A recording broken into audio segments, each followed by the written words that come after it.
Hey everybody, welcome back to Mortgage Ballers. My name is Rich Hanlin, and today I've got Josh Howard and I got Cherokee Moore. They are a team under Xpert Home Lending. They do things together. They are a powerhouse team, and today we're going to talk to them. Thanks so much, Josh. Thanks so much, Cherokee, for being on the show today. How you guys doing? Good, excellent. Thanks for having us, Rich. Yeah, doing really good. Doing really good on this Friday, ready to rock. I think you're interviewing us. I think it's going to turn into an interview about you. We'll see in short order. Well, we'll see. We'll see. I was waiting for Cherokee. I'm going to defer that to Josh. How are we doing today? Right. I promise you, you don't have to defer a lot of these. You know what? Tell me this. If no one's ever met you, expert wise or out in the world, how long have you guys been in the lending world You want to go ahead, Josh? or lending business, however you want to say it, of any Yeah, capacity? I've been in real estate and mortgage for, let's see, 2025, about 8 years. And then before that, project management as an engineer for about 12 years. Yeah. Always working on the private sector side and solving tons of problems. All Yeah. right. Yeah. How about you, Cherokee? So I'll give you the before and after. So before mortgages life and currently. So I was a post office baby. My dad came straight out into the military, right into the post office, worked there for 25, 30 years. It was my first ever real career. I did every Oh, position wow. you can imagine, from mailman to supervisor.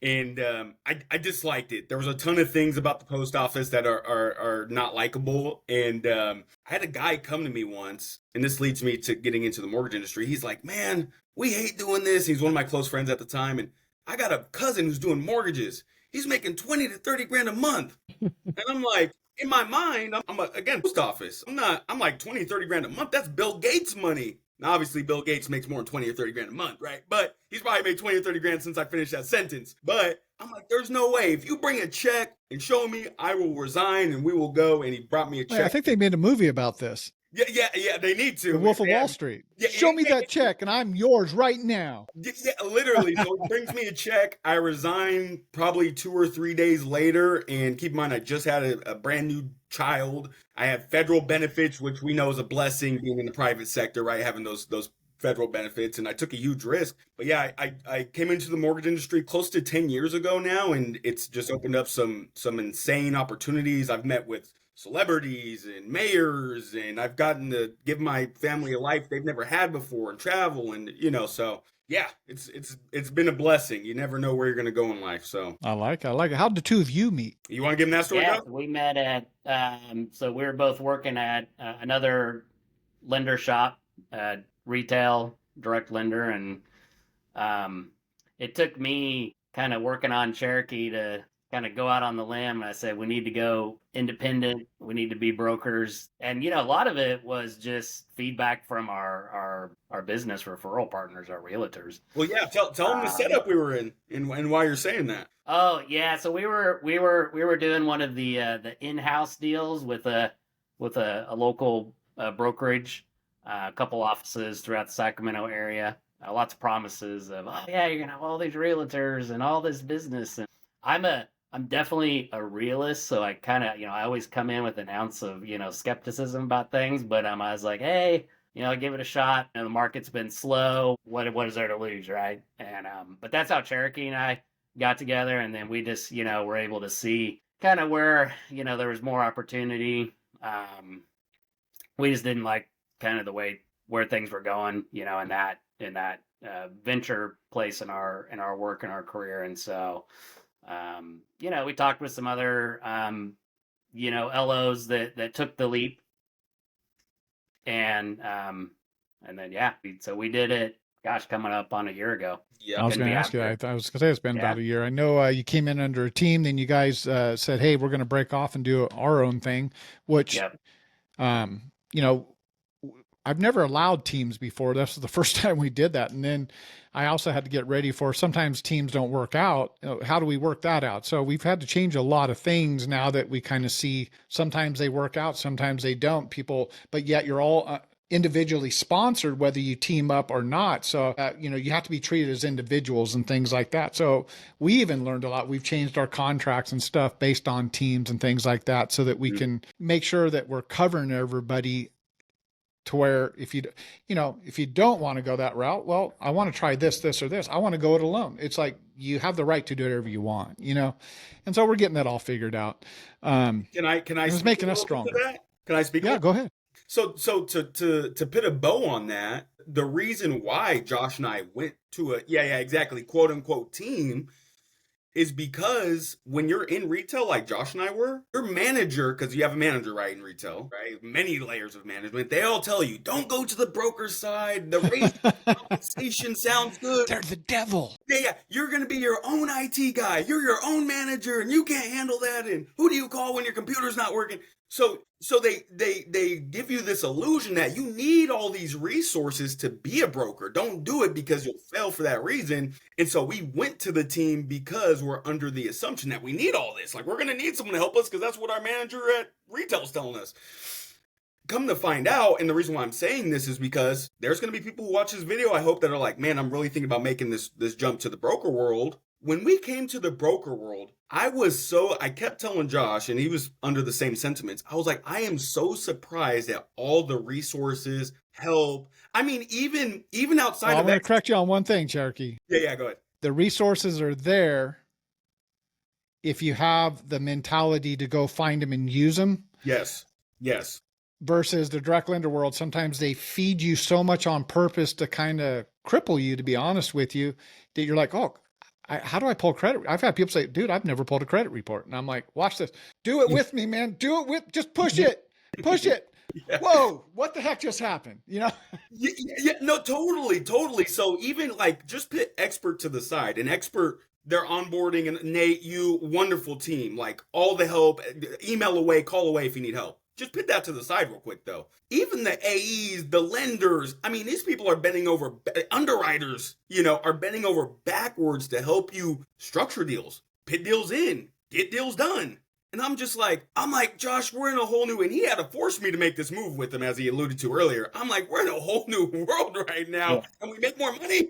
I'm just and I just, could we just read between the lines and everything? And this, I'm definitely more of a, I'm going to figure out how to do it from A to Z kind of a person. And like, I was just picking up on a lot. I was like, you know what? Like, I don't think this is like, it's not rocket science. You know what I mean? And so, we were pretty set on like, we'll make the transition over. We're going to be our own. And, to Cherokee's point, it's just a different sort of, when I was always of the mindset as the originator, we're bringing the business in. Yeah. So everything should exist because you deserve the lion's share. Absolutely. Around like how to like help us look good when the business comes in so that we can continue to bring in more business. And so that's what we've seen. We've actually got a Rockstar third-party processor now. Mm-hmm. It's like, it's just a different, it's that, serving, because it's going to be in their best interest to do a good job for us. The lenders, same thing.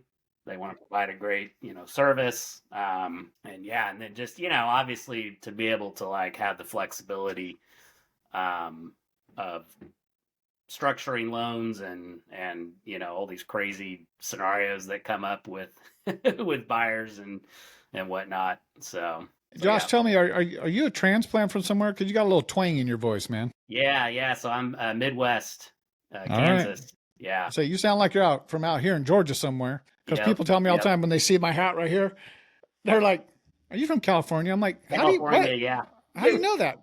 Because you got that straight bill. Exactly. And so my wife bought me a hat. And I swear it's almost like a taco. I said, "Baby, I ain't never gonna wear that. What is that?" You go to these concerts out here and people's hats are just bent around. I'm like, and they look at you like, yeah, this California guy. Yeah, California. Yeah. That happened twice in one day last summer. And I laughed the first time. The second time I was like, my wife said, "I'm getting you a hat. We don't want that. We don't want people to think we're from California. They don't like Californians out here because we're driving up all the prices." And I'm like, well, they're going to have to get used to it because more people are coming.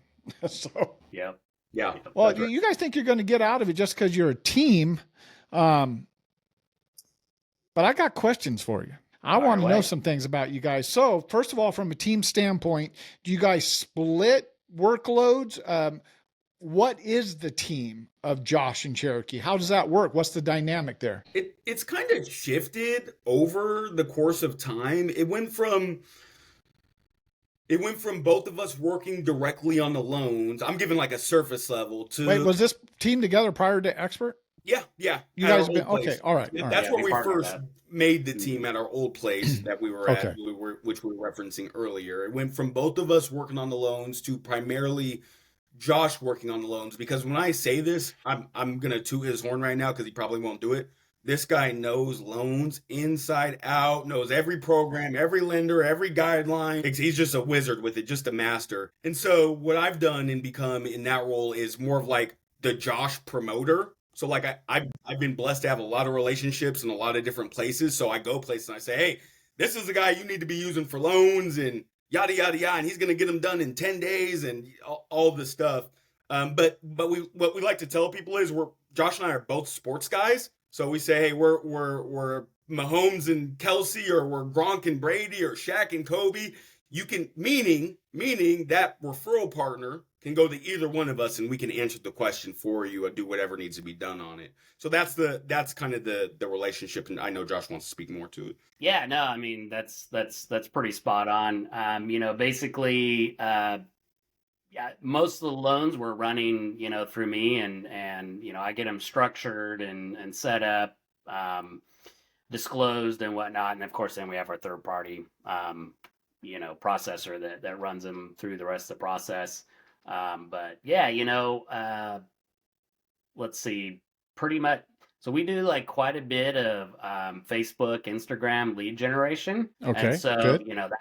that's taken about a year and a half to kind of work through and develop and figure out. So I kind of got the whole back end part of like how to like really do that effectively, and so I like that. the big thing has been identifying the right real estate referral partners to know how to attack those and convert them. It's still a work in progress, and we're working on like expanding out into different markets.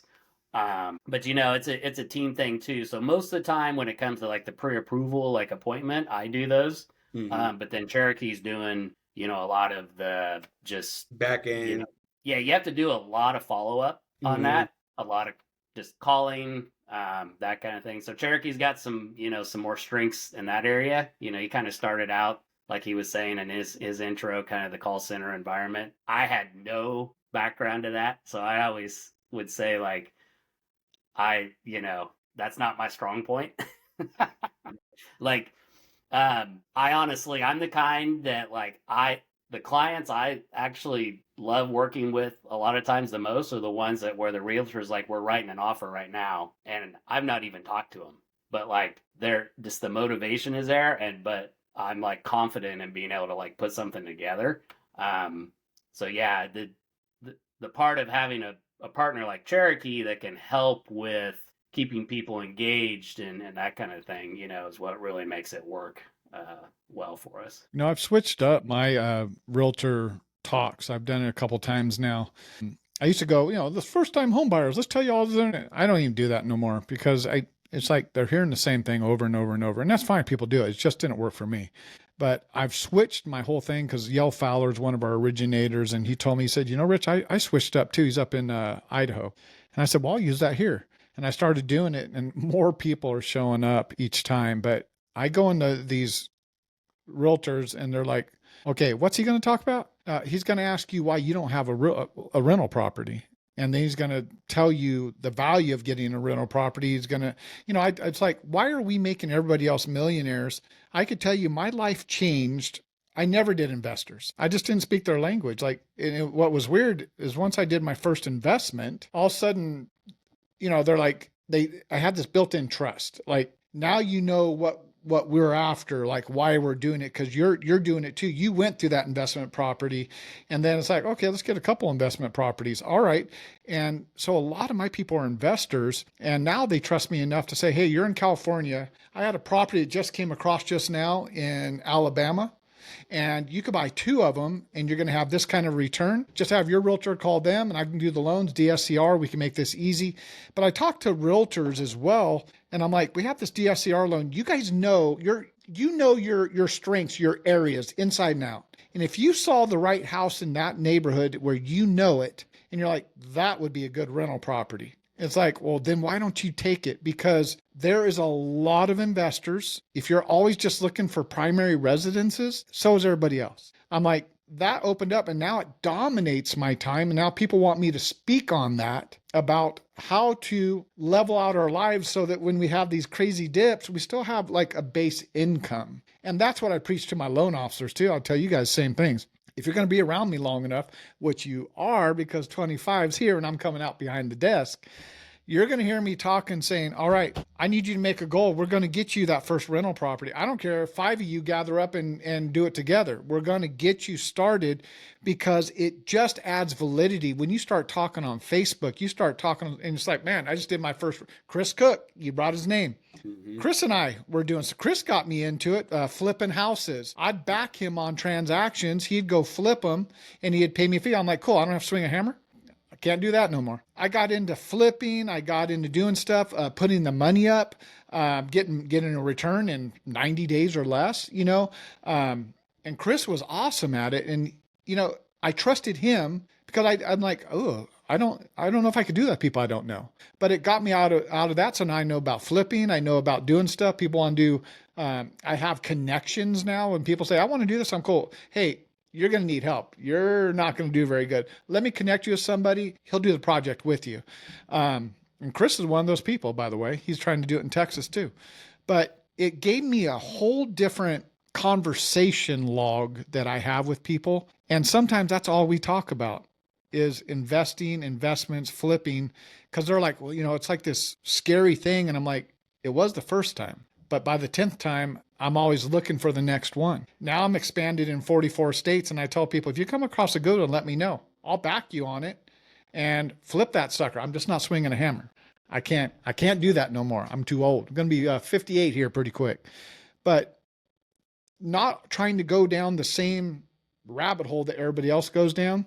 Josh, you talk about being good at all these different loans and you're doing social media. I would challenge you guys, be a little bit different because it creates conversations because so much stuff gets drowned out. Refinance with me. I'm the best loan originator. I'll get you the best rate. It's like, well, hell, everybody's saying that. Sonia Morgan, she is a broker up in California and she completely redid her office. She goes after hard money. She's a hard money specialist. Not too many people are hard money specialists. And she does the hard to do stuff. She has like 10 to 12 true hard money people she can call on, but she builds a database off of that. And then she takes them up. She gets a lot of flippers and stuff that need that short-term money. She has all that. And I've watched her grow over the last couple of years. Now she's got 5 or 6 people working with her. So I'm watching people backdoor their way into more business because there's always purchases. One person's hardship becomes another person's blessing. There's always investors. That's one thing that I've learned since the 2008 crash. The real investors, when the hardship really starts hitting, you get some interesting people that come out of the woodworks. And I'm like, where are you guys getting all this money to make 50 offers? And they start trying to buy up the market. Not necessarily I agree with that, but that is the business we're in. And somebody's going to buy those houses off the market if they're sitting there. But I'm just throwing tidbits in there. But I love talking loans and business. I really do. I love hearing how other people are doing stuff, but I want to make sure I'm giving back on that too, because it only takes one idea to change a loan officer's trajectory. Because if you guys are doing, in this case, 1 each, 2 more per month in California, based on the average loan size, my goal is for you to obtain every bit of financial freedom that you're going to have in your mind limitations. I'm going to tell you right now, you might want to take those limitations off because when this market turns, and it's starting to turn. And if we get the rates just to adjust a little bit, you're going to be seeing double digits every month, and you're going to both have a really good time. Your families are going to be like, hey, this is pretty cool, because I don't change my broker fee just because you guys start doing 40 loans a month, right? It's still your money, and I want you to have every bit of it. Yeah. Yeah. Believe me, you're blessing my life. You guys need to have blessed lives too. Yeah, yeah. And couple of things that stood out there. Yeah, Chris is like a big brother to me. It's so funny. That dude, like, he moves at a snail's pace, which is hilarious. Like, if you just look at him and I can say People that misjudge him a lot. yeah, I could say that because he's like a big brother to me. He moves like a sloth, but Yes.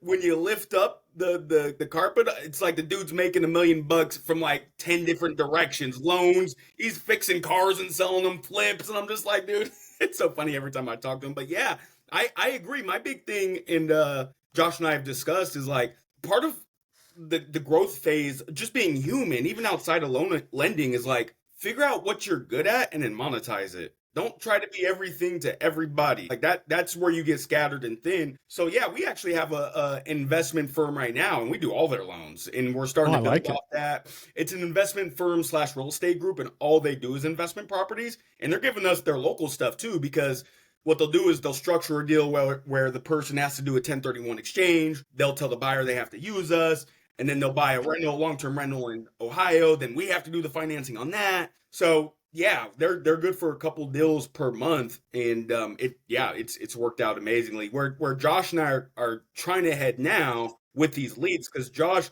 I came into the fold a little bit later on the lead generation. Josh did all of the footwork and laid the foundation, which he was so amazing at. But like what we're trying to do now is, it's easy to sign up for Redfin or Zillow. These are real proprietary leads exactly. It's easy to get the money, right? You and 40 other people. Yeah, exactly. And then the competition. So Josh has figured out a way. These are all proprietary leads. They don't get sent to us and then 10 other loan officers, or us and 10 other agents. No, I'm generating them. I'd rather have less of Yeah. those kind of leads than a million of the others, because they're mine alone. Yep. And they're warm and they're happy. To talk to.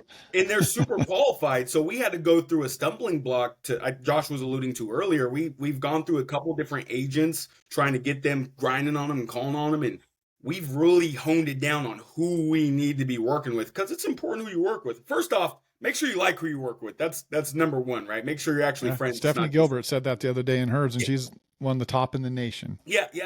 I hate business relationships. If I work with you, I want to be friends with you too. Like, that's just how I operate. So we've learned that the hard way, and we found a really good high producing team that does almost $200 million a year in volume. So we're wiggling our way in with them. We've already closed some couple deals off the leads, and I think we'll be able to get the full-time business. So yeah, that's our goal moving forward, is really honing that and making that our income. That way it's the stability and consistency, Rich, what you're talking about. I told Josh like this: if we want to make $100,000 a month, let that be in our control. Let's say we have this lead system, and how many calls do we need to make $100,000 a month? And then we can go do that. Right? Everything's for me, everything's a mathematical formula. Once I figure out kind of what the percentages are, then I just start turning up the dial. Yep. And turning it up and turning it up. I don't want this to come out wrong. I don't know how to do the broker business small anymore. I don't know how to be a 1-person office or 12 people office. I'd have 12 people that would have so much going on that it would break down. Everything I do is designed to have 1,000 loan officers. One of those relationships is UWM, because I can't break their system no matter how many people I add. And then they have 7,000 people. They're like, Rich, you need 2 teams now. Rich, we're going to give you 3 VA teams. Like, they see it and they break those people off specific to us. Have you guys been out to UWM yet? We've not yet. Okay. You guys need to get out there, because understand the back end. People say in our industry, like, oh, this person works out of their house. We take our realtors out there. We'll take them out there later this year, and you guys can bring as many as you want. But when they see that office and they're like, there's 7,000 people here and we have our own underwriting division based on the type of loan. They can't backdoor our loans. They have no retail. They only get paid if they close our transactions. When you need me to call an underwriter, hold on a second. The misconception is there's underwriters in our office. You're going to need that. It's like, well, I can do this too. Watch this. I just uploaded it into the platform. I need you to double check that income for me. Okay, thank you. Hey, Cherokee, this is Joanne. I'm your VA person. And for VA, this would be how we'd calculate this income. All right, go get them. It's again, understanding your tools and using your tools could be, oh my gosh, who will do that for me? It's like, well, we got people who do it. Go on the Facebook group, just ask a question and you'll have 5 people answer it saying, all you got to do is this, right? And some people are still afraid to do that, right? And so, cool, we'll get you an assistant or a shared assistant. We got all these people willing to help. Some of them are licensed loan originators. Like, how can I help? They're processing loans right now. You have an originator processing loans. They get it, right? Everybody's doing what they got to do, but you guys have this energy of, since the first time I met you guys. Matter of fact, I think I was at UWM at Topgolf. Josh called, and then maybe Cherokee called. I can't remember what it was. I was like, wait a minute. And then Nate comes over and goes, hey, did these guys call you? And I'm like, they sure did. I just got a phone. And I was like, okay, I guess what's going on. They're wanting to break off on their own. They're going to go do their thing. I didn't really understand the dynamic at the time. Then we got it figured out. But, I love the team concept, but finding each other's strengths, it is so huge, the energy that you play off of, because it's not all days are easy. But the two of you holding each other accountable, which I can hear it and see it between the two of you, you found your strengths and you meshed them together. Yeah. You guys are going to do incredibly well. I mean, you probably do well wherever you go, but I think a broker platform will help you with the rates and put the money where it needs to be, which is back in your pocket, so that you can deal with the gross dollars, not the net dollars, which is also a big deal. So I like that. Yes. Tell me this. It's because it sounds like you take any loans that come your way, and I know you haven't always been on the broker side. You've done some different things. I get that you guys do loan originators. I get that you work with real estate agents. I get that you go 100 miles an hour and you are real estate professionals. But I want to know more. I want to know when you shut it down for the day or the weekend, which is kind of hard to say. I get it. Who are you guys outside of that when you're not being loan originators, real estate? What do you like to do for hobbies? What do you guys got going on? Let everybody know that side of you. Yeah. So for me, Rich, I have no life. I have nothing to say. No, you know what's funny? Like I got my hobbies right in front of me. I'm a huge reader. I got about 30 books on my desk. I love reading. I love understanding new concepts and things about this world. I'm also a family man. I have a 6-year-old and I have a 9-year-old whose birthday was 2 days ago and got her first iPhone, and now I'm doing those challenges and things of that nature. So, I'm a huge advocate for the community as well. Part of why I love being in finance is because I'm able to take this information and go give it back to people who don't know this. Because I'm one of those people. I didn't even know what a mortgage was until I got into the industry, and that's the honest to God truth, right? So I love taking. But if I'm not hanging out with my family, I'm usually reading a book. I'm a huge sports guy. I play basketball 3 or 4 times a week. In fact, we have a huge refi going right now because I play basketball. And to your point, Rich, hey, I'm Cherokee. I'm a nice guy. I love to play basketball. And if you ever need finance questions answered, I'm here. Let me know. I'll get you some custom made basketballs that say call Cherokee. Yeah. And hey, let's play with my ball. Yeah, exactly. Exactly. So family man, love reading, love sports. That's me. All right.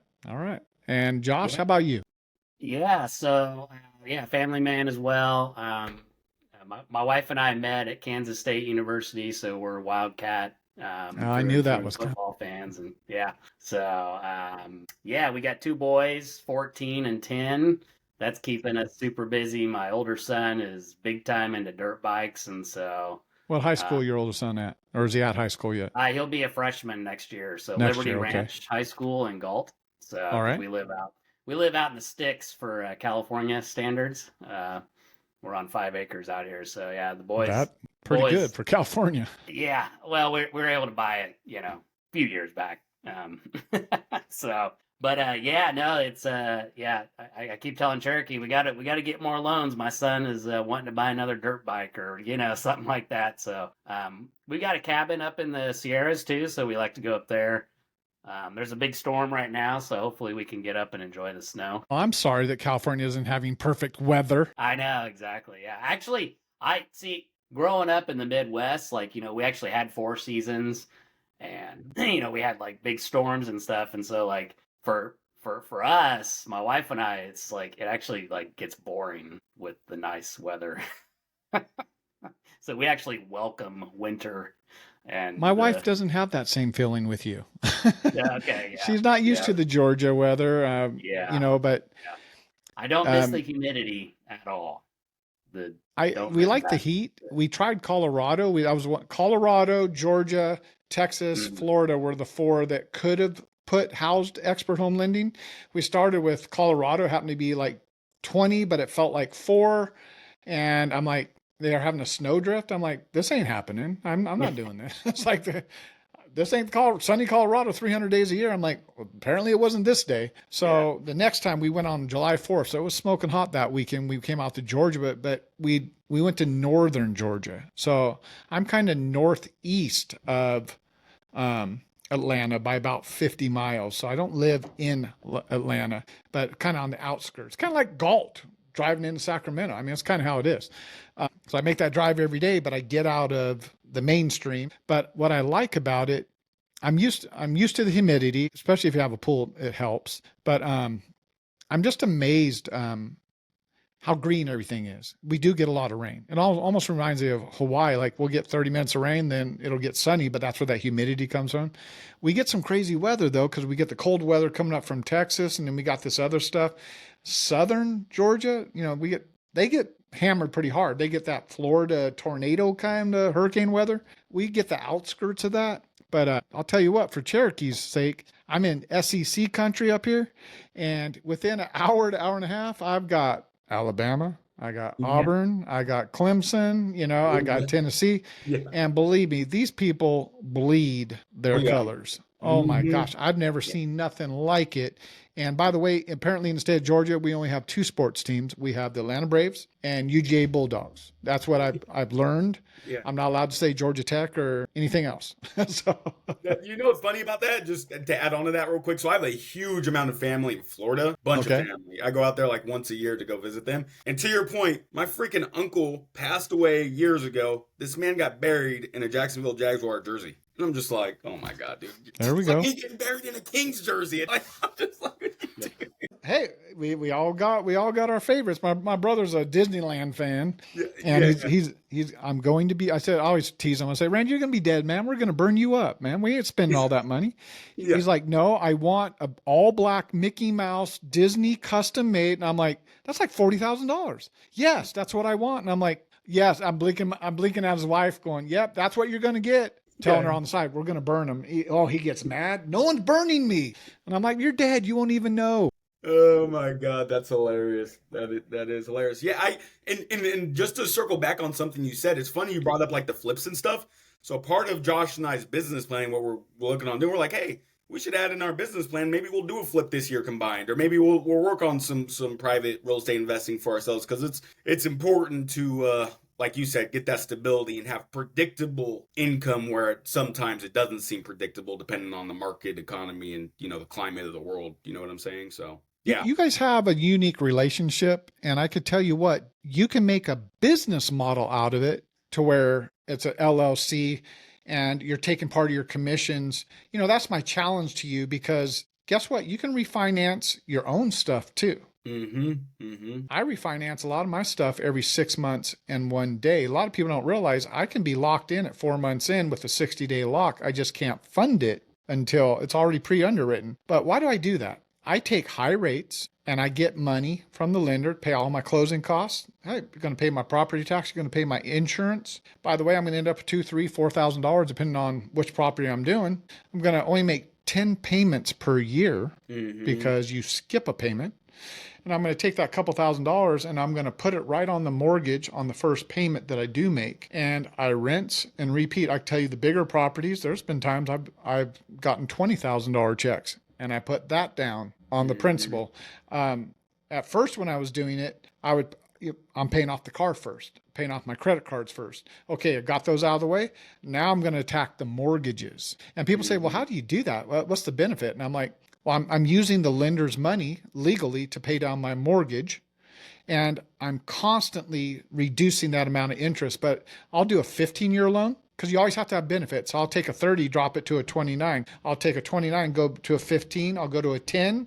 Boom, back to a 30. And people say, well, God, I can't afford a 15-year payment. I'm like, well, wait a minute. The lender just gave me $8,000. My payment went up $600. What is 6 times 5? That's $3,000. I'll put $3,000 aside. It didn't cost me a dime. I'm going to put the remainder $5,000 on the principal, and I'll supplement that 15-year payment. And look at how much is going to principal. I'm constantly messing with it, but when you look at my credit, I've got pages of paid off mortgages. People are like, what is this?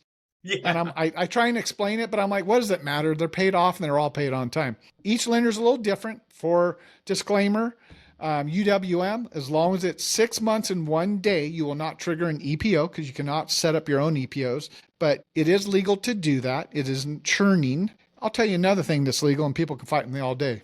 All that money I'm making, it's not commission. I'm my own loan officer, but I'm also the borrower on the loan. I just took a higher rate. Because that higher rate, commissions or X amount was made, I can give myself a borrower refund, which is not a taxable item. No commissions, becomes a borrower refund. So all that money could be placed. So I'm not having to pay taxes. Because people are like, oh, you're generating all those taxes. Actually, I'm not. Now, any CPAs that want to fight with me, you do what you want. I've been doing it 20 years and I have great CPAs and it hasn't been a problem. Guess what? I think Trump's going to get rid of taxes anyway. So we're going to have that conversation. But I'll tell you what, I'm going to keep doing it because I have paid down houses and built equity very quickly. I have no personal debt because I got rid of it and I never went back. And I use these strategies and I try and teach them to other people that work with me. You have a powerful license. You can do things that no other industry can do. Make sure you're using all those tools to your advantage. That was my little plug. I just want to throw it in there. That's amazing. That's going to help. You know what? I had a guy when I first got to Paramount who did that same thing. And when he explained it, I was like, dude, what are you doing? And how are you doing it again? And how is this legal again? But you just explained it in a way that's very digestible. So I appreciate that. 10 years later, I finally understood what he was saying because of what you just described. Every market's different. And I have some rental properties that you get down to $100,000 balance, $3,000 ain't going to help me a whole lot, but I got a $500,000 balance sitting on one of them. You can all of a sudden have $13,000 to $15,000 even in this market. And I'm still paying it off faster, even with the higher interest rates. The rates don't matter to me. The lender credits is what matter to me. And that's when I have to shop the different lenders. Some of them have 5-month EPOs. There's some 4-month EPOs. You can move it, but they don't like it when you do it. But UWM has never had a problem with it because it doesn't cost them anything as long as you make that 6 months in 1 day. So awesome. Yeah, I love that. I appreciate it. Loans are tools to me. That's all they are. I don't marry an interest rate. 2.5, I got 2.5. I'm like, well, shit, I could show you how to take a 7 and have that house paid off even faster, but you probably don't want to hear about it. There's no way it would ever possibly make sense. Okay, well, how about I show you how to use a HELOC and change it to simple interest and put $30,000 down on your house, pay it, advance it, and then we'll pay back with your normal net income on that HELOC. Oh, there's no way that's possible. That's 11% rate. You keep telling yourself that all day long. And there are people out there that are paying their mortgages off in 7, 8 years, the same mortgage you have that you're saying it can't be done. Understanding how math works and simple interest versus 30 years of interest. Here's another one people don't understand. You take a 30-year loan at 6%. I hate that rate, Rich. 6%, 7%. Cool. Are you going to pay it off in full or are you going to refinance it pretty soon?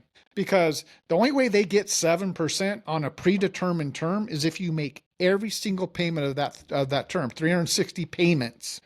You cut them off by advancing it 10 payments, 20 payments. You cut off 3 years. The final interest when they calculate it back against that original term is going to be less than that 7% rate that you had on the note. If you pay it off in 10 years, you probably end up paying about 4% interest because they never will get the total interest. You can mess with these things if you understand that they are literally just mathematical tools designed they hope you never pay them early, right? Mm-hmm. 30 years. They want to come up to 40 and 50-year loan. Yeah. I'm like, You get past 30 to a 40, it's almost like an interest only loan. Like I got $2 going to principal for the next 10 years. Like what So is much that? of the front end is interest. Yeah. It's just crazy. It sounds good, but it's like, I don't know about that. I'm throwing that has nothing to do with our conversation, but you guys are entrepreneurs No, and it's I'm good liking what I'm hearing. All right. I'm going to get deep on you right now. One of you's going to have to answer this question. You guys have had a lot of adjustments. You guys partnered up. You've made some changes, but I want to know this. Any one of you guys can pick this or you both can answer it. If you could come up against your younger self, right? I want you to think back, your younger self. What kind of what piece of advice would you give to that younger self, knowing what you know today, where you're at in life and what you maybe could have accomplished? And maybe you're right where you want to be and there's nothing you would do. But what would you tell your younger self today, knowing what you know now? And you can't say buy Google stock. Yes. For me, I'll go first on it. For me, it's what I said earlier. Figure out what you're good at and monetize it. Because my younger self, I was trying to do everything. I was Can trying I to ask you, do you read a book by Dan Martell book by Dan Martell. called Buy Back Your Time? I've heard of that book. I've never read it though. Okay, one of the chapters is find what you're good at and monetize it. Okay, just sell something. That's interesting. Yeah, I've never read that book, but I've heard the quote before, which is it's something that triggered for me because I'm like, especially when I left the post office and I started getting success in lending and I started seeing those $20,000-$30,000 checks and I'm like, damn, I got a lot of money. I need to do something with this. But then I'm like investing in the Amazon arbitrage. And I'm investing into this where I don't know anything about it. And I'm trying to do this, which I don't know anything about. And before you know it, I end up spending, I'll just throw myself out there. I end up spending like 150 grand on businesses I did not know how to run. I knew nothing about. Empty promises. It didn't hurt me because I was you learned some money. But I'm just like, that's the piece of advice I would give myself. Cherokee, figure out what you're good at and monetize that. Don't be spread thin. That's what I would called say. himself out by his own first name. Yeah, exactly. That'd be a serious conversation. It would be. All right. Slap that kid up the head. Josh, how about you? Same question. Yeah. So what comes to mind for me with that is, so like in kind of my introduction, I shared, sort of like what my formal education was, and I spent 12 years in engineering and project management. So, I got a full 4-year degree with a master's and everything. And I ended up going into a career that I didn't even actually end up enjoying, and, thinking back on that, it's like a lot of that was just driven by like kind of what society, what I guess, parents, are like, do this. This is like the guaranteed way for a good career, stability. And so, what that did for me was just kind of, a lot of my like habits and things like that kind of became sort of like what's safe, what's, sort of like kind of avoid taking chances and things like that. And so I guess what I would say to like, if I could go back and change some things is I guess, try to find what, I know it's kind of a cliche kind of a thing, but like really find what you're passionate about doing. And for me, that ended up being something where I could like work with actual like people, not just like other businesses and things like that, or government entities and stuff like that. For me, that was unfulfilling. And, but then, use those skills and things like that, being able to figure out problems and coming up with solutions for things. And so, but, I was kind of, our system, I feel like our culture, our system, our education system is a lot of it's set up around like, try to move towards guarantees in life. And, thankfully, like a lot of people need those guarantees. Yeah, especially my older son, like he's just got this, like, I don't know, he's got that, like, I don't know, I guess call it entrepreneurial, like, kind of like so, that kind of freaks my wife out. I'm more like knowing, just kind of realizing going through life and I'm like, no, that's something we should really actually encourage. So yeah, that would be my thing, I guess. But the hardest thing, for me, like it did create a lot of just like, habits and ways of doing things that I can even see like where like, I could use like probably like a coach that says, you know what, like, are you playing it safe here? Are you kind of lazy in these areas because you just don't want to like do those certain things? Um, but that's where I'll get on the phone with Cherokee and I'll just, whatever. And that's the accountability thing, like you were talking about, is really good. And plus, like, yeah, I can throw things at Cherokee, be like, Cherokee, I think it's going to be claiming bankruptcy if we don't get to. so, yeah. So I'm kind of going all over the place now. No, you're But good. You're good. These are good yeah. answers. I know I'm throwing a lot of questions at you guys, making you tell all your backgrounds and everything, and just keep driving it out of you because I want people to know more of who you are, Mhm. Josh and Cherokee, because if they could lead with that versus, oh, they're loan officers, oh, they're always going to try and sell me. It's like, they're not going to sell you anything. They're going to drop you in. If you have a need, they're going to find the right match because they have so much experience times two. Think about it the opposite way, Mr. Customer. Do they want a ton of business? Absolutely. But they want the right business, right? They want your success. It does no good to put you into failure and have you hate them and tell everybody how bad they were, right? So I appreciate you guys being straight up with me. I appreciate all that you're doing. I appreciate the partnership. The positivity is off the hook. But since I'm asking you all these questions, I'm going to ask you a simple question. Anything you want to ask me, you can ask me anything. Personal life, marriage, whatever. You talked about it. I have no shame in my game. I am human. I've been through about everything in the world, and I don't hide it.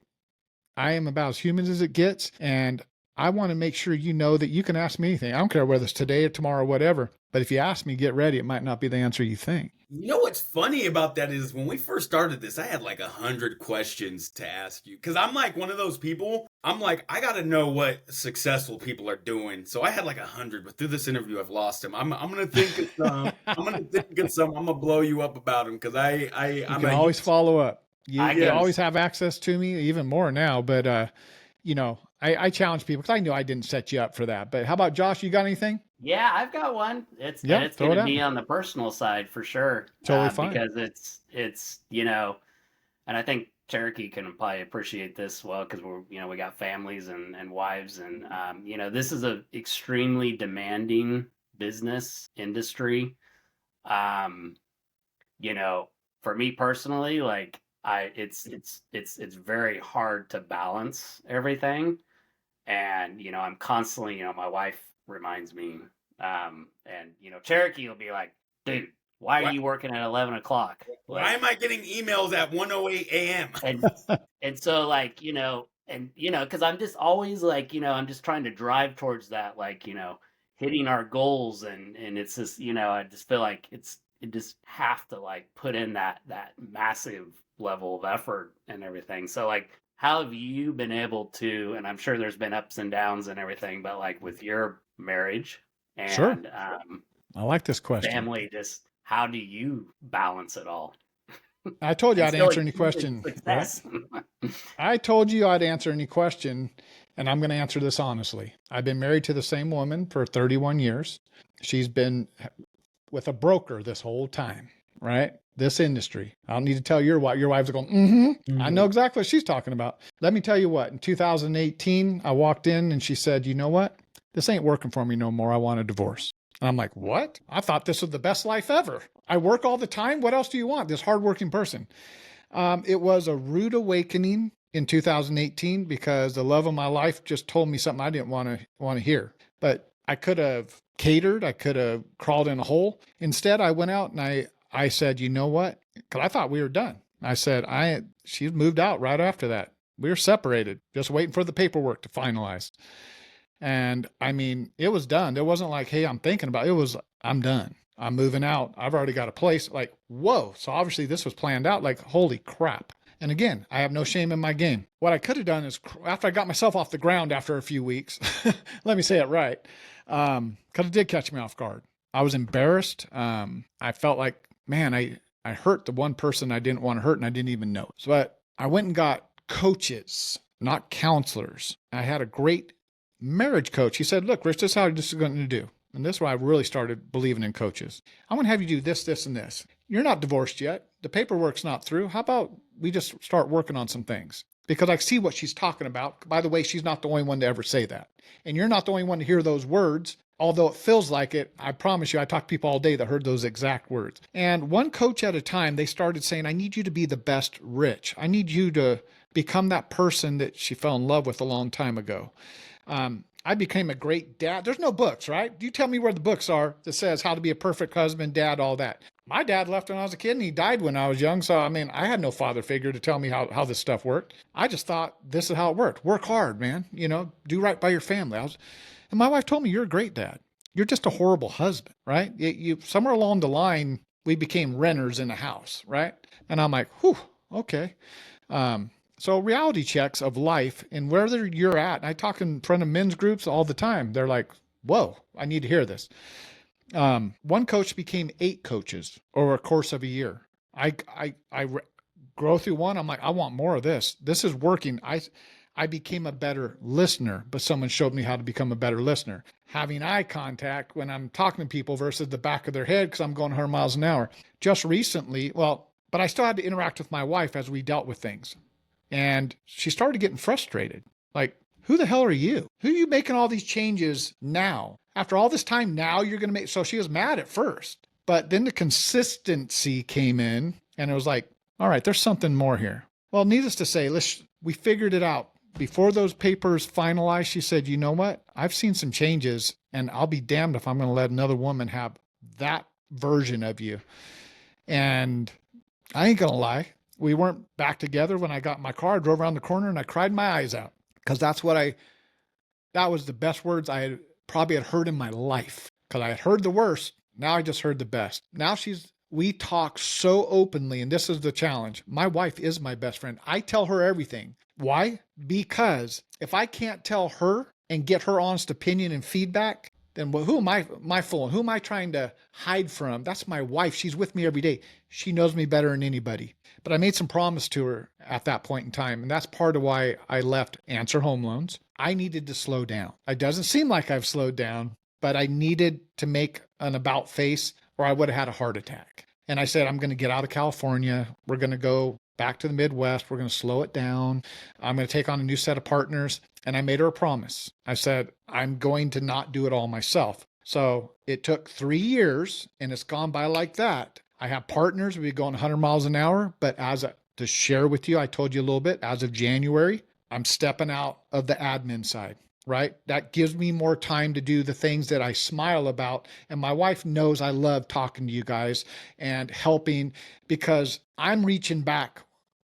My legacy to this industry is not Xpert Home Lending or a platform. It's helping people that trust me with their time, their licenses, their families, their kids. I've been where you're at. I have 2 sons. I've done the same things you're doing. Is reaching back and pulling those people and then waiting for your story to say, Rich, my marriage was kind of tough, but wow, this platform has allowed me and my wife to do this, this, this, and this. We never could have done that working at the post office. We never could have done it here.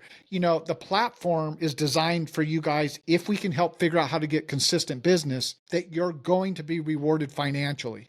Well, the next step is, hey, Cherokee, you're making $500,000. Let's talk about investment strategies. Let's take this to a new level because one day you're going to want to retire. Josh, you're going to want to retire. And I want to know that people that went through my platforms, when they retire, they have stuff. They use their licenses to benefit themselves and we take it. So my life changed a lot in 2018. I became about putting myself last rather than first. My wife saw those changes and our relationship became so strong, but I ain't going to sit here and tell you it's always been perfect. I didn't know that it was that messed up. That's how blind I was working all the time. I share that in front of men's groups, all kinds of stuff, people on the verge, because guess what? 50% of the people end in divorce. So the next 25% are probably renters living together, calling themselves married. We got sexless marriages, but there are 15% out there that have amazing marriages. And I made a decision that I'm going to live the rest of my life. Amazing isn't the destination. It's the journey every day, living a life towards amazing. My wife sees it. She gets my best. I take care of myself for her. If it was up to me, I'd be fat and slow on the couch because I like eating chips. But I said I'm going to be the best for her. She deserves it. I'm going to give her my best. She deserves it. Even more than my sons. I've had to push them aside. I've done my best with them. They're grown men now, 29, 27. It's my wife's time. She is my partner in crime. And I couldn't imagine doing this without her, because that is my safe place now. So I hope your wife does hear this, to know that every man is not perfect. Some of us get kicked in the face quite a few times. Some of us don't learn from the kicks in the face. Some of us do attempt. And now I spend every day trying to be better at what I'm doing. And it's about actions and not words. I can say all I want. I did 20 years of words with my wife, but for the last 10 years, she's got actions. And that speaks louder than the words. Follow through, eye to eye. And I get it. I went off on a soapbox there, but you know what? I told you, if you're going to ask, I'm going to answer it. But that's my answer and how I've held it together, because it has not just been easy, just so you know. I'm super appreciative of that answer and your transparency, and you just left it all on the table. So that, yeah, you threw that out there. So I'm like, great. He's like, dang, are we Thank you. editing that out? Where did we go with that? Well, no, I appreciate that. And you know what's funny? There's one point of the story that I can relate to. I had to go through that same thing with my wife with this is the new me. Cause I'm the type of husband that's not super like touchy feely. I'm not gonna hold my wife's hand and cuddle her Good. I in don't want you bed. touching me, but all right. Exactly. So, but my wife is that way.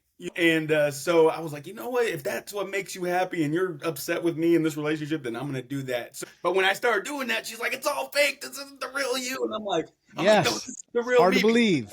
Yeah. I'm like, because I love you. This is the real me. So yeah, I appreciate that. Can I ask you another ultra, like this is going to be a sensitive topic, so feel free Talk not about to it. answer. Are you a believer at all, Rich? Do you believe? Are you going to ask me whether I believe in God or not? Is that what you're saying? I am asking you that, yeah. Or are you talking Muhammad? Who are we talking here? Whatever it is to you. Whatever it is to you. Well, I'm going to tell you, like I say, if you're going to ask, then you're going to have to hear. You need to understand that I had everything I wanted in California. Mm-hmm. I just got my wife back. Things were going well. I had a company, a top 10 national company. It was number 4 at the time in 2020 and 2021. And I got a prompting that said, you know what? I got another idea for you. And I'm like going, I'm not kidding. I went like, oh, no. Don't ask me to shake up my marriage like that. Like, we're just getting it good. Like, I'm feeling like you're wanting me to go bigger. I'm like, I don't know if my wife and I can take that. Like, she's not going to want that. And it stayed on me. And I'm getting all this clarity in my head, like, hey, national, take the platform, bless other people's lives, not just people in California. And I'm going, all right, you want to do this, God? That's how I'm feeling, like you're talking to me, God. I'm feeling this overwhelming thing. This is what I'm going to do. Here's my list of doors that need to close and the doors that need to open, starting with my wife. Because if she says no, it stops there. I'm not ruining my marriage. Like, I need to make sure this ain't the devil talking to me. Like, I need to understand. I went home and, hey, honey, I have this weird feeling that we're supposed to sell everything and go open something national. And at the time, I would say Georgia, but it wasn't Georgia at first. I'm like, I'm kind of just not in California. We're going to leave California to go do this. And she's laughed. She's like, oh, right, we're not doing that. Like, things are good. But and I left it right there. I wasn't going to fight about it. God's prompted me. I just said, cool, we're right there. And I'm like going, whew, thank God that conversation's over. I'm not kidding. About a week later, because this is door number 1. Mm-hmm. I walk in, she says, you know what? Remember that conversation we had about Georgia? I've been doing some research. I think we should go out there in July, which was coming up. Let's go check it out. There's some places I want to check out. This I might be willing to do. I'm thinking, what? You got to be kidding me. We go out to Georgia, step 1, July 4th. We're coming back. We're at the airport, getting ready to get on a plane, come back. She starts crying. I'm like, what's going on? She goes, man, I feel like we're home. I feel like we're home. I'm going, okay, all right. This is where I start sharing the doors with her. Mm-hmm. And we both said, look, we're not doing it. My older son was in the Air Force. He was traveling around. The other one was up in California and just bought a house. And I said, if I'm not leaving our son, she goes, heck no. If he says no, we're staying in California. We get home and, hey, Justin, we're thinking about doing it. When are we going? I'm like, okay, door number 2. This is weird. And remember, I shared the doors with her. Door number 3, we go to talk to her parents because her parents have been a big role in our lives. And we said, hey, I'm thinking about doing this. Maybe when you guys get to the point, because they're already retired, but I'm like, I know you're really happy out here in this Sun City thing. Maybe when you get to a point you don't want to be, we're thinking about going to Georgia, you can come our way. That weekend, that was like on a Wednesday, coming back July 4th. On Friday, they flew out to Georgia. They found another Sun City, Del Webb Sun City. They came back, said, we put an offer on the house. They put their house on the market, got a full price offer, and they said, we want all your furniture too. I'm going, okay, you got to stop this. You got to stop this. My son put his house on the market. He got over asking, closed all cash in like 2 weeks. He was the first one out here. They were right after him. I'm thinking, are you kidding me? All these people, now I have to go to Georgia because all these people have left. In like a 3-month period of time, everybody was in Georgia. My other son said, I'm getting out of the Air Force. What does it look like if I come help you open up this new company? I'm like, say what? Yeah. Okay, that's an added on. I didn't know about that door. The other door was, I have Answer Home Loans. I got to talk to my partner, let him know at the 12/31 that first contract was up. I don't think I'm going to renew. I think I want to go a different route. And that was a big door. That's a hard door. Businesses are tough. That was a big business. I'm not going to say it was the easiest conversation. It wasn't. He was hurt. I was hurt. Whatever you want to say, but I couldn't deny what was going on. Here's another door unexpected. I called my AE up, Alicia Budd, #1 AE in the nation, 4 years running, not just UWM, in the nation. And I said, you helped build this company. There was 2 people at Answer when I started it, and she became my AE. We grew that together. Mm-hmm. And I said, look, I'm all done. She's like, what are you talking about? I thought we were going to retire. I'm like, I'm going to go a different route. I told her, I said, could you be my AE? I just don't want to get in trouble or anything, but I'd love an opportunity to keep my same rate sheet. I believe I can rebuild it again. She said, give me a week. I'll talk to Matt Ishbia. She comes back in a week and says, I talked to Matt, and me and my husband, Alex, we're going to come join you. And I was like, whoa, wait a minute.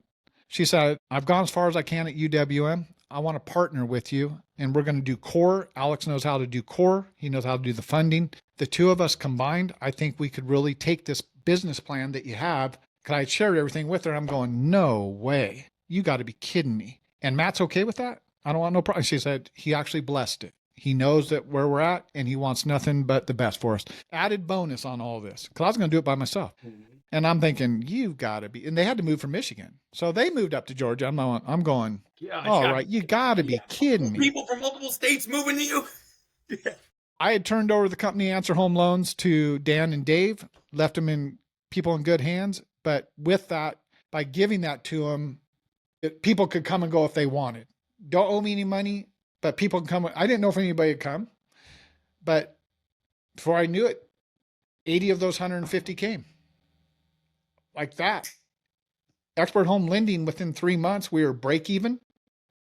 By the 4th month, we were profitable, and we've never looked back. People said, you're never going to grow a company in this market. And I'm like, maybe I won't. 600 people later in 3 years and 1 month, I guess they were wrong. This isn't a Rich Hanlin thing. Rich Hanlin's energy stops at 100. You ask the question, at 100 people, my mind gets blown. At 600, that's not a rich thing, right? I can't talk 600 people and help them. I just know this. I wake up every morning and I'm like, hey, God, make me the best I can be. Bend me, break me, pull me, because he knows I will give up way earlier. And he's like, oh, no. I know how much you can take. I said, then I'm going to trust it. Take it where you want to go. But if anybody ever asks me that question, I'm not going to shy away from the answer. Am I a believer? You're damn right I am. And I'm going out with a smile on my face, and I have no problem. If you want to ask me an interview and say, how do you get successful? Get ready, because it ain't going to be the answer that you're hoping for. Right. So that's my answer to it. And editors, we're not editing that out.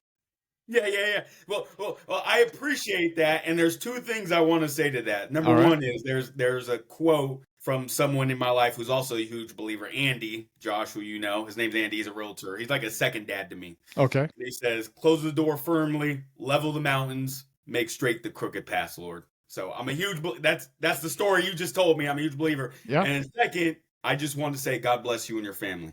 That's it. I appreciate that. You opened up to us and you threw it all on the table, and you did not have to do that. And you're someone. I appreciate you asking me that question, because a lot of people don't want to attempt that. When I say ask me any question, because I also said, God, you know what? I'm not going to shy away. If I can help one husband save his marriage, if I can help one entrepreneur say, you know what, I feel that prompting too. And then I want to help those guys who have those promptings to say, what if I come beside you and Rich, I'm having this crazy thought. Cool, hold on. Maybe it's not crazy. Right. And maybe you need someone else to affirm it and say, I've been there. What if you did this, this, and this? Let's get you where you're. My job, maybe our paths are just crossing, guys, and you have all these other things. Maybe this is just a moment that we're doing things together, but I'm going to make sure I take care of my people, whether I get them one day or if I get them 20 years. I have some great friends who've gone on to open up their own companies. That's okay too. You know, there's more than enough business for all of us. I don't make enemies because I might have to go work for him one day, right? Yeah. So I appreciate that. I appreciate both of you. I can feel that positiveness that you guys are doing. People are truly blessed if they get to work with the duo that you guys are doing. But with that said, I've held you on here for an hour and 11 minutes, and but good conversations are hard to come by. And I'm not going to edit anything out because if somebody wants to listen, but I am going to do this. I'm going to take this and break it up in a thing called Opus, and it will grab different topics and make shorter videos out of it. So you might end up with 15 videos that are shorter and topics. And then you can say, oh, this is where we talked about this, this, or this. And then I'll have the master one available too, in case someone says, I want to listen to that whole thing. Yeah. Right? I'm not Joe Rogan. Believe me, I know that. No, that's awesome. We look forward to watching it, and yeah, we'll spread it all through social media. And part of what it's your video, yeah. Part of what Josh and I want to do too. It's a little part of what we want to do this year, but we want to recruit more too. So yeah, I can help you with the recruiting. I've got a lot of things coming down. I am working on some game changers. I know how to take things and listen and figure out all the pieces and put it into a success formula and say, okay, what are you trying to do? Cool. Here's the 5 steps. What are you trying to do? Here's the 5 steps. Because we're all overlapping a little bit, but each person has a couple of those pieces. It's like, okay, you need these 2 steps. You need these 2 steps. You need all 5. You're in trouble. No, I'm kidding. But 2025 is going to be a changing year. Not for everybody. Because I'll tell you right now, I could offer 600 people a success formula. Only 20% are going to take me up on it. That's right. I promise you the 20% that take me up on it are going to have changed lives forevermore that they could take with them to anything they do, whether they're here or anywhere else, because they're going to have such belief in themselves that they are capable of setting the world on fire. The question is whether experts now holding them back and we got to get them off to their next step. But a lot's coming down here in the next couple weeks. And I'm really excited for that because getting out from behind the desk, I have time to start implementing those things. And that's more exciting to me than anything else. Yeah, you're a visionary. Yeah, try to be. Not sitting at the desk. Except when I drink too many beers and my visions get crazy. Cool. Right on. Cool. The Atlanta Falcons are going to win the Super Bowl. No, oh, sorry. Yeah. Too much vision. Too much vision. Yep. Gentlemen, I want to say thank you for your time. Thank you. I know that you got lives. I wish you nothing but success in 2025. I hope we can get on some more of these things as you start to do stuff. If anybody wants to hook up with Josh and Cherokee and talk about their partnership, their platform, how they do it, hey, I'm going to have their contact information, get one-on-one with them. They're up in the California area, but don't let distance or states. I'm in Georgia. They're in California. It can be done. I promise you. But stay with positive people that bring out the best in you and challenging you. And every day you already start out at 6 rather than starting out at 1 and trying to get to 10. It's easier to go from 6 to 10 than from 1 to 10. You guys are at the 6 level every day, and I love it. So I want to say thank you for your energy, man. Thank you, Rich. We appreciate you, Rich. Bless you, and I receive everything. We appreciate you. All right. Well, ladies and gentlemen, like we say when we close out an incredible interview on Mortgage Ballers, stay thirsty, my friends. There we go. Love you. All right, gentlemen. Thank you so much for your time. Yep. Thank you, sir. Thank you.